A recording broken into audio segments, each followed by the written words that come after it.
Hello dear friends, कैसे हो आप लोग। आई होप कि आप लोग स्वस्थ और मस्त होंगे। आज मैं आप लोगों को यूपी डीएलएड का थर्ड सेमेस्टर का जो हम लोग का सेकंड पेपर है वो है समावेशी शिक्षा का। तो उसके सिलेबस को आगे बढ़ाते हुए टॉपिक पर डिस्कशन करूंगी। तो हम लोग का जो चैप्टर चल रहा था वो चल रहा था 9वां चैप्टर। तो अगर अभी तक आप लोगों ने उन पिछली क्लास को ना देखा हो तो उनको देखिए और क्या करिए, चीज़ों को कंप्लीट करिए। अगर आप लोग चीज़ों को क्रम से क्लास क्रम से नहीं देखोगे तो आप लोग चीज़ों को कनेक्ट भी नहीं कर पाओगे। इसलिए आपको क्या करना है, क्लास बिल्कुल क्रम से लेते चलना है और नोट्स भी बिल्कुल क्रम से ही बनाते चलना है, ताकि आप लोग क्या कर सको, रिवीजन भी कर सको। एग्जाम में आप लोगों के बहुत ज़्यादा हेल्प करेंगे। तो चलिए अब हम लोग आगे बढ़ते हैं। हम लोग को जो चैप्टर चल रहा था वो चल रहा था निर्देशन और परामर्श के बारे में, यानी कि बच्चों को निर्देशन किस तरीके से देना है, कितना गाइड करना है और कहाँ कहाँ पे उनको ज़रूरत होती है और किस प्रकार से गाइड करना है।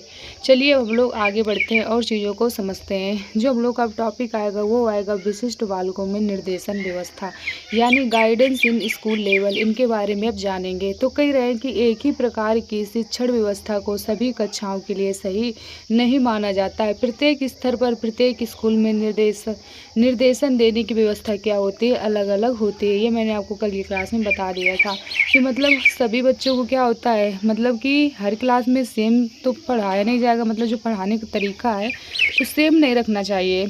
जिस हिसाब से बच्चे हैं उसी हिसाब से क्या करना चाहिए, टीचर को पढ़ाना चाहिए। ये नहीं कि जैसे हम जो हम छोटे बच्चों के लिए टेक्निक अपना रहे हैं पढ़ाने के लिए, वही बड़ों बच्चों के लिए अपना, ऐसा नहीं है। क्योंकि जो छोटे बच्चे हैं वो चीज़ों को क्या करते हैं, खेल खेल में ज़्यादा सीखना पसंद करते हैं। तो उनके लिए थ्योरी का जो पोर्शन है वो देर से समझ में आता है। तो आप लोगों को क्या करना है, जिस क्लास में बच्चा हो उसी हिसाब से क्या करना है, आपको पढ़ाना है। यानी सारी कक्षाओं की व्यवस्था सेम पढ़ाने की वो नहीं रखना है कि जैसे छोटे बच्चों को पढ़ा रहे हैं उसी वैसे ही हम लोग बड़े बच्चों को पढ़ाएं। जिस हिसाब से बच्चे हैं, जिस हिसाब से उनकी एज है, जिस हिसाब से उनकी क्लास है, उसी हिसाब से आपको क्या करना है, बच्चों को पढ़ाना है। चलिए हम लोग आगे बढ़ते हैं।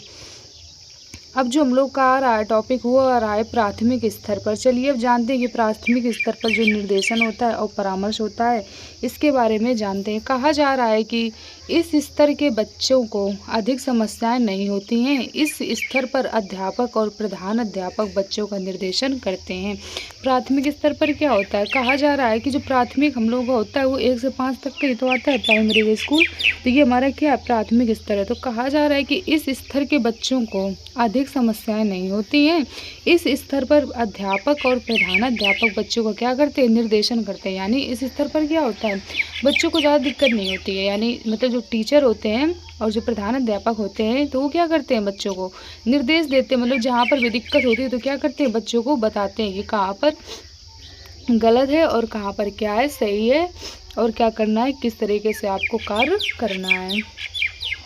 इसके अंतर्गत जो पॉइंट आ रहे हैं वो क्या आ रहे हैं। पहला पॉइंट कह रहा है कि बच्चों की समस्याओं और आवश्यकता को पहचानना। यानी जो टीचर होते हैं तो बच्चे की क्या करते हैं कि उनकी प्रॉब्लम क्या है उसको क्या करते हैं, पहचानते हैं। जब प्रॉब्लम पहचानेंगे तब तो उसका क्या करेंगे, सलूशन निकालेंगे। तो वही कहा जा रहा है कि बच्चों की समस्याओं और आवश्यकताओं को क्या करना, पहचानना। दूसरा पॉइंट कह रहा है कि सभी अधिकारियों के साथ सहयोगी व्यवहार करना। ठीक, जो तीसरा पॉइंट है वो कह रहा है कि सभी अध्यापकों का सहयोग प्राप्त करना। और जो चौथा पॉइंट है वो कह रहा है बच्चों की प्रगति का सतत मूल्यांकन करना। ये सब क्या होगा, आएगा इसके अंतर्गत।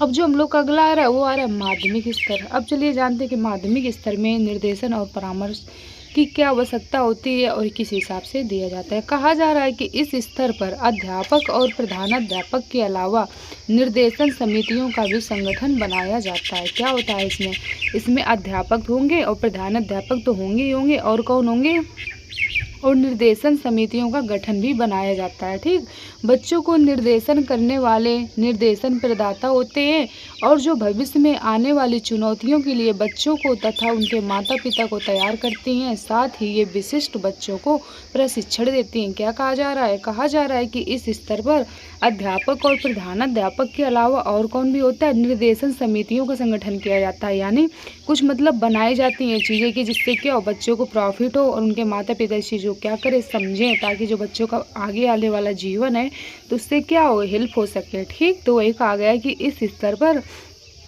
अध्यापक और प्रधानाध्यापक के अलावा निर्देशन समितियों का भी क्या किया जाता है, संगठन भी बनाया जाता है। बच्चों को निर्देशन करने वाले निर्देश प्रदाता होते हैं। जो बच्चे को निर्देश मतलब देते हैं वो कौन होंगे, प्रदाता होंगे। और जो भविष्य में आने वाली चुनौतियों के लिए बच्चों को तथा उनके माता पिता को क्या करते हैं, तैयार करते हैं कि कोई भी मतलब लाइफ में सिचुएशन आए, मतलब जो आगे के लिए चुनौतियाँ आएंगी, जो परेशानियाँ आएंगी, उनके मतलब बताते हैं कि किस तरीके से आपको क्या करना है, मैनेज करना है इनको। उनके लिए बच्चों को तथा उनके माता पिता को तैयार करते हैं। साथ ही ये क्या होते हैं, विशिष्ट बच्चों को प्रशिक्षण भी देते हैं। अब चलिए हम लोग आगे बढ़ते हैं। अब जो तीसरा आ रहा है वो आ रहा है उच्च माध्यमिक स्तर। ये उच्च माध्यमिक स्तर क्या होता है, अब इसके बारे में जानते हैं। कहा जा रहा है कि इस स्तर पर प्रशिक्षित व्यक्ति की आवश्यकता होती है।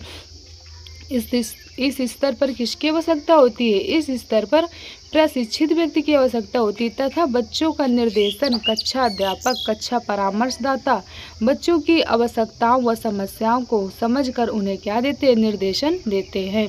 क्या कहा जा रहा है, कहा जा रहा है कि इसमें मतलब क्या होता है, इस स्टेज में मतलब कि जब ये वाली कक्षा आती है तब बच्चे क्या करते हैं, इस स्तर पर प्रशिक्षित व्यक्ति की आवश्यकता होती है तथा बच्चों का निर्देशन कक्षा अध्यापक तथा परामर्शदाता बच्चों की आवश्यकताओं व समस्याओं को समझकर उन्हें क्या देते हैं, निर्देशन देते हैं। यानी बच्चे को क्या प्रॉब्लम है, कहाँ पे उसे दिक्कत आ रही है, तो क्या करते हैं, टीचर इस चीज़ को समझते हैं और फिर क्या करते हैं, बच्चे को गाइड करते हैं। अब चलिए हम लोग आगे बढ़ते हैं। अब कहा जा रहा है कि निर्देशन में प्रधानाचार्य की भूमिका, यानी जो निर्देशन होता है तो इसमें प्रधानाचार्य की क्या भूमिका होती है, अब इसके बारे में जानते हैं। कहा जा रहा है कि प्रधानाचार्य विद्यालय के निर्देशन कार्यक्रमों का प्रशासकीय अध्यक्ष होते हैं कि नहीं होते, आप लोगों ने खुद देखा होगा कि हम लोग का जो स्कूल होता है तो वहाँ पर मतलब जो प्रधानाचार्य होते हैं वही तो बताते हैं, मतलब वो पूरे कॉलेज की क्या करते हैं, देख रेख किया करते हैं। तो वो बताते हैं कि मतलब किस हिसाब से मतलब टीचर रखना है, किस हिसाब से मतलब टीचर को मतलब पूरा सब कुछ वही मतलब देखा जाए तो कार्य व्यवस्था जो होती है मतलब स्कूल की वही संभालते हैं कि नहीं संभालते हैं। वो पूरे स्कूल को क्या करते हैं, देखा करते हैं मतलब किस तरीके से टीचर आ रहे हैं, कितने टाइम आ रहे हैं और मतलब कैसा पढ़ा रहे हैं, ये सब किसकी रिस्पॉन्सिबिलिटी रहती है, प्रधान जो आचार्य हुआ करते हैं वो सब क्या किया करते हैं, ये सब चेक किया करते हैं। तो वही कहा जा रहा है कि प्रधानाचार्य विद्यालय के निर्देशन कार्यक्रमों का प्रशासकीय अध्यक्ष होते हैं। प्रधानाचार्य की निम्न भूमिका होती है। चलिए अब इनकी भूमिका के बारे में जानते हैं। पहला पॉइंट कह रहा है कि सबसे पहले निर्देशन सेवाएं प्रदान करने के लिए एक समिति का गठन किया जाता है। ये समिति निर्देशन व परामर्श समिति कहलाती है। मतलब वही है कि जो स्कूल में मतलब बना दिया गया कि बच्चों को क्या पढ़ाना है, कौन सी क्लास में कौन से टीचर जाएंगे पढ़ाने, तो क्या होता है एक समय सारणी नहीं बनाई जाती है, सबका टाइम डिसाइड किया जाता है कि कौन टीचर किस क्लास में जाएंगे, क्या करेंगे, पढ़ाएंगे जाके। तो वही कहा गया कि सबसे पहले निर्देशन सेवाएं प्रदान करने के लिए एक समिति का क्या किया जाता है, गठन किया जाता है। और ये समिति क्या कहलाती है, निर्देशन व परामर्श समिति कहलाती है। अब चलिए हम लोग दूसरे पॉइंट की तरफ बढ़ते हैं। अब जो हमारा दूसरा पॉइंट है वो क्या कह रहा है, दूसरा पॉइंट कह रहा है कि निर्देशन के लिए योग्य व कुशल कार्यकर्ताओं की नियुक्ति करना। यानी कोई गाइड तो कर रहा है लेकिन अगर वो योग्य ही नहीं है तो फिर क्या वो गाइड कर पाएगा अच्छी तरीके से, बेहतर तरीके से नहीं कर पाएगा ना। तो वही कहा गया है कि निर्देशन के लिए योग्य व कुशल कार्यकर्ता की नियुक्ति करना। ये कौन करते हैं, प्रधानाचार्य करते हैं। वही जो मैंने आपको बताया कि वही डिसाइड करते हैं कि कौन मतलब टीचर जाके क्या करेंगे, बच्चों को पढ़ाएंगे। इसके बाद जो तीसरा पॉइंट है वो कह रहा है कि नियुक्त निर्देशन कार्यकर्ताओं के बीच कार्य का बंटवारा करना। हमारे जो टीचर तो आ गए स्कूल में, अब टीचर का क्या करते हैं, बना दिया जाता है ना चार्ट कि कौन टीचर क्या करेंगे, किस क्लास में का मतलब क्या पढ़ाएंगे जाके और कितने पीरियड कहाँ पे किसको पढ़ाना है और क्या पढ़ाना है। तो वही कहा गया है कि नियुक्त निर्देशन कार्यकर्ताओं के बीच कार्य का बंटवारा करना। ये कौन करते हैं, ये प्रधानाचार्य करते हैं। इसके बाद जो चौथा पॉइंट है वो क्या कह रहा है, अध्यापकों की नौकरी के साथ प्रशिक्षण की सुविधाएं देना। ये भी कौन करते हैं, ये सब प्रिंसिपल की जिम्मेदारी होती है। अब चलिए हम लोग आगे बढ़ते हैं। अब कहा जा रहा है कि निर्देशन में शिक्षक की भूमिका वो जो थी वो तो प्रधानाचार्य की भूमिका थी। अब चलिए जानते हैं कि निर्देशन में जो टीचर होते हैं इनकी भूमिका क्या होती है। कहा जा रहा है कि अध्यापक को बच्चों की आवश्यकताओं के बारे में सबसे अधिक जानकारी किसको होती है, टीचर को होती है। क्योंकि टीचर क्या करते हैं, प्रतिदिन मतलब डेली जाके क्लास में जाते हैं, बच्चों को पढ़ाते हैं और बच्चे के बारे में क्या उनको ज़्यादा जानकारी रहती है, वो बच्चे के बारे में ज़्यादा जानते हैं। तो वही कहा जा रहा है कि अध्यापक को बच्चों की आवश्यकताओं के बारे में सबसे अधिक जानकारी होती है। सबसे अधिक जानकारी मतलब उनकी आवश्यकताओं के बारे में, यानी बच्चा किस हिसाब का है, कितना मतलब उससे आ रहा है, किस हिसाब से उसको पढ़ाना है तो वो जल्दी सीख जाएगा। ये सब किसको पता होता है? टीचर को पता होता है, क्योंकि टीचर क्या करते हैं, डेली जाते हैं क्लास में, बच्चों को क्या करते हैं, पढ़ाते हैं और डेली मतलब बच्चों के साथ ज़्यादा टाइम देते हैं। इसलिए क्या होता है, टीचर को ज़्यादा पता रहता है। तो वही कहा गया है कि अध्यापक को बच्चों की आवश्यकताओं के बारे में क्या होता है, सबसे अधिक जानकारी होती है। अब चलिए इसके पॉइंट आ रहे हैं, उनके बारे में जानते हैं। पहला पॉइंट कह रहा है कि बाधित बच्चों का पता लगाना। बाधित बच्चों का पता लगाना का मतलब ये होता है कि क्लास में क्या सारे बच्चे समान होते हैं? सारे तो होते नहीं। आप लोगों ने खुद देखा होगा, किसी के क्या मतलब किसी को कम सुनाई देता हो, तो क्या किसी को मतलब दिखाई ना सही से देता हो, तो किसी के क्या हाथ पैर में कोई प्रॉब्लम हो। तो इससे ये सब कौन पता करता है? टीचर ही तो पता करते हैं कि किस बच्चे को क्या प्रॉब्लम है। तो वही कहा जा रहा है कि बाधित बच्चों का पता लगाना। फिर दूसरा पॉइंट कह रहा है कि बच्चों के अध्यापकों से संपर्क स्थापित कराना। बच्चों के अध्यापकों से संपर्क स्थापित कराना। इसके बाद फिर जो तीसरा पॉइंट है वो कह रहा है पाठ्य सहगामी क्रियाओं का आयोजन कराना। जो चौथा पॉइंट है वो कह रहा है कि बच्चों की परीक्षाओं में सहायता करना। इसके बाद जो पांचवा पॉइंट है वो कह रहा है निर्देशन कार्यक्रम में व्यवसायों तथा शैक्षिक अवसरों की सूची देना। ये सब कौन करते हैं? ये सब टीचर ही तो करते हैं। तो मतलब तो वही कहा जा रहा है कि किस हिसाब की मतलब पाठ्य पुस्तक है, तो उस हिसाब से हमको बच्चों को क्या करना है, सरल भाषा में समझाना, ताकि जब एग्जाम है तो बच्चे क्या कर सके, अच्छे तरीके से अच्छे नंबर के साथ क्या कर सके, पास कर सके। इसके बाद निर्देशन कार्यक्रम में व्यवसायों तथा शैक्षिक अवसरों की सूची देना। कोई भी मतलब कार्यक्रम होता है, बच्चा मान लीजिए कोई भी प्रॉब्लम में है, अगर कोई भी उसको दिक्कत है तो टीचर से क्या करता है, अपनी बात बता देता है, और टीचर क्या करते हैं, उनको कुछ ना कुछ सलूशन जरूर दे देते हैं। ठीक, ये हमारे टीचर का जो मतलब टीचर का वो होता है रोल, बच्चों के लिए इतना होता है। तो वही कहा गया है कि टीचर की क्या भूमिका होती है निर्देशन एवं परामर्श में, मतलब गाइड करने में बच्चों की तो यही भूमिका होती है। अब इसके बाद जो अगला पॉइंट है वो क्या कह रहा है, अगला पॉइंट कह रहा है कि बच्चों को पुस्तकालय व सामाजिक संस्थाओं से संपर्क स्थापित करना सिखाना। ये सब कौन कराते हैं? टीचर ही तो कराते हैं, कि बच्चों को मतलब समाज के बारे में बताते हैं, किस तरीके से बातचीत करनी चाहिए। बच्चों को पुस्तकालय मतलब क्या होता है, जहाँ पे बुक मतलब जो बुक होती हैं कई सारी रखी रहती हैं, तो टीचर जाते हैं वहाँ पे भी बताते हैं जाके कि कैसी मतलब कौन सी बुक है। ये सब कौन करते हैं? टीचर ही तो करते हैं। तो ये सब टीचर का रोल होता है। अब चलिए हम लोग आगे बढ़ते हैं। अब जो हम लोग का अगला पॉइंट आ रहा है, मतलब अगला टॉपिक आ रहा है, वो आ रहा है निर्देशन की सीमाएँ। चलिए जानते हैं कि निर्देशन की सीमाएँ क्या होती हैं, अब इनके बारे में जानते हैं। कहा जा रहा है कि जीवन के प्रत्येक क्षेत्र में निर्देशन की बहुत अधिक आवश्यकता होती है, परंतु ऐसा नहीं है कि निर्देशन द्वारा सभी समस्याओं को सुलझाया ही जा सकता है। इसकी निम्न सीमाएं होती हैं। ठीक, मतलब ये कहा जा रहा है कि निर्देशन का मतलब कि जीवन में रोल तो बहुत ज़्यादा है, इम्पॉर्टेंट तो बहुत है, लेकिन ऐसा भी नहीं है कि हर प्रॉब्लम को मतलब क्या किया जाए, निर्देशन के द्वारा सुलझाया जाए। तो वही कहा गया है। तो चलिए अब जानते हैं इसकी सीमाओं के बारे में, मतलब क्या होती हैं ये। कहा जा रहा है कि मानव का व्यवहार मन, बुद्धि आदि से प्रभावित होता है, उसे मापने का कोई उपकरण नहीं है। क्या कहा जा रहा है? कहा जा रहा है कि जो मानव का व्यवहार होता है वह मन बुद्धि से प्रभावित होता है, यानी उसकी बुद्धि क्या है और मन उसका मतलब क्या कह रहा है, वो कैसा सोच रहा है, तो ये इससे प्रभावित होता कि नहीं होता है? आप लोग खुद मतलब सोच लो कि अगर हमको वहाँ जाना है स्कूल तो फिर जाना है। अगर आप लोग मन में बैठा लो कि नहीं हमको नहीं जाना है तो फिर नहीं जाना है, आप लोग उस साथ चाहे कोई जितनी ज़बरदस्ती कर ले, लेकिन आप लोग क्या जाओगे? नहीं जाओगे। मान लो बच्चा है कोई, अगर उसका मन है जाने का तो जाएगा, लेकिन अगर उसका मन नहीं है जाने का तो क्या ना जाए वो। तो वही कहा गया कि मानव का व्यवहार मन, बुद्धि आदि से प्रभावित होता है, उससे मापने का कोई उपकरण नहीं है। यानी कि इंसान की मतलब मन को क्या करे, कोई कंट्रोल में कर ले, तो ऐसा तो है नहीं कि कोई उपकरण के माध्यम से उसे क्या करे, माप सकें उसकी बुद्धि, मतलब कैसा क्या है, जब तक ये व्यक्ति क्या करेगा, खुद नहीं सोचेगा। तो वही कहा गया है कि मानव का व्यवहार मन, बुद्धि आदि से प्रभावित होता है, उसे मापने का कोई उपकरण नहीं है। यानी जैसा सोचोगे वैसा ही होगा। अगर आप लोग सोच लोगे कि नहीं हमको जाना है तो फिर जाना है, अगर सोचोगे नहीं जाना है तो नहीं जाना है। मतलब कोई ऐसा तो है नहीं कि कोई दवा हो तो उसको आप लोग खा लो तो आपका मन कहने लगे कि नहीं जाना है, ऐसा तो है नहीं है। आपको क्या करना पड़ेगा, ये चीज़ खुद से ही सोचनी पड़ेगी। इसके बाद जो फिर आगे आ रहा है वो क्या कह रहा है, जो आगे आ रहा है वो कह रहा है परिस्थिति बदलने पर निर्देशन बदल जाता है, कभी कभी वातावरणीय जटिलताओं की वजह से सही निर्णय लेना कठिन है। क्या कहा जा रहा है? कहा जा रहा है कि परिस्थितियों के बदलने पर भी क्या होता है, जो निर्देशन होता है वो बदल जाता है, कभी कभी वातावरणीय जटिलताओं की वजह से सही निर्णय लेना कठिन हो जाता है। मतलब परिस्थितियों के अनुसार भी कई सारी चीज़ें आ जाती हैं कि कभी कभी क्या परिस्थिति ऐसी आ जाए तो आप लोग क्या करो, जाना तो वहाँ पे चाह रहे हो लेकिन कोई सिचुएशन ऐसी आ गई तो आप लोग ना जा पाओगे। तो वही कहा गया है कि परिस्थिति बदलने पर निर्देशन बदल जाता है। कभी कभी वातावरणीय जटिलताओं की वजह से भी क्या होता है, सही लेना कठिन, मतलब सही निर्णय लेना क्या होता है, कठिन हो जाता है। मान लीजिए आप लोग जा रहे हो और एकदम से क्या होने लगे, बारिश होने लगे, तो आप लोग क्या करोगे, फिर नहीं जा पाओगे। मान लीजिए किसी को पैदल जाना है, बारिश हो रही है, तो फिर थोड़ा मतलब सोचना पड़ेगा ना ये चीज़ें। तो एक चीज़ क्या होती है, थोड़ा दिक्कत कर जाती है। तो वही कहा गया है कि मतलब कि कभी कभी वातावरणीय जटिलताओं की वजह से सही निर्णय लेना क्या हो जाता है, कठिन हो जाता है। ठीक, अब चलिए आगे बढ़ते हैं। अब कहा जा रहा है कि कुशल निर्देशन कार्यक्रम का हमेशा अभाव बना रहता है। समस्याग्रस्त व्यक्ति के प्रति संवेदनशीलता के अभाव में निर्देशन प्रभावी नहीं सिद्ध होता है।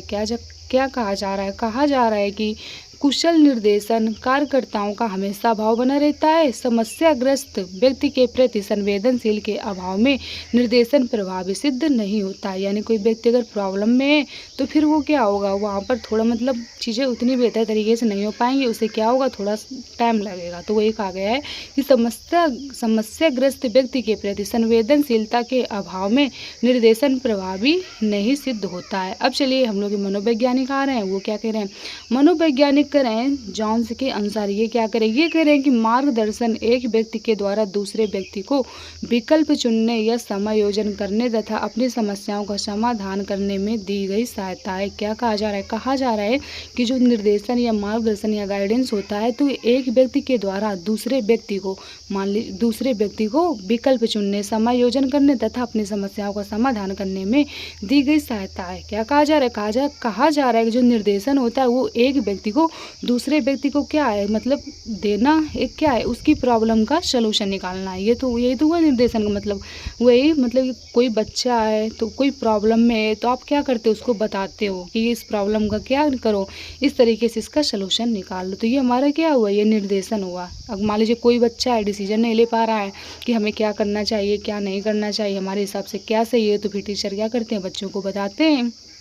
तो ये क्या हुआ, ये विकल्प चुनना हुआ। फिर वो बच्चा क्या करेगा, जब टीचर बता देंगे कि तुम क्या करो, मतलब तुम्हारे हिसाब से क्या सही है, तो फिर बच्चा क्या करता है, उसी चीज़ में जाने लगता है। और समायोजन मतलब क्या है, उसी अनुसार अपने को क्या करता है, ढाल लेता है और चीज़ों को क्या करता है, सीखने की कोशिश करता है। तो जॉन्स नामक मनोवैज्ञानिक है, इन्होंने यही कहा है कि मार्गदर्शन एक व्यक्ति के द्वारा दूसरे व्यक्ति को विकल्प चुनने, मतलब जो मार्गदर्शन होता है ये यही होता है कि एक व्यक्ति द्वारा दूसरे व्यक्ति को विकल्प चुनने, मान लीजिए उसे क्या सही है क्या गलत है इसके बारे में चुनने के लिए और उसमें समायोजित करने की और अपनी समस्याओं का समाधान करने में दी गई क्या होती है, एक सहायता होती है।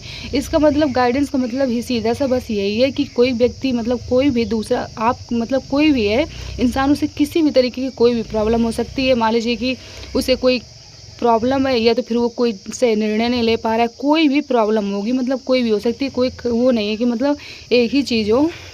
तो जो दूसरा व्यक्ति होता है उसको क्या, वो जो दूसरा व्यक्ति होगा वो उसे क्या करेगा, सलूशन देता है कि आप मतलब इस काम को किस तरीके से कर सकते हो। तो ये क्या होता है, यही हमारा निर्देशन होता है।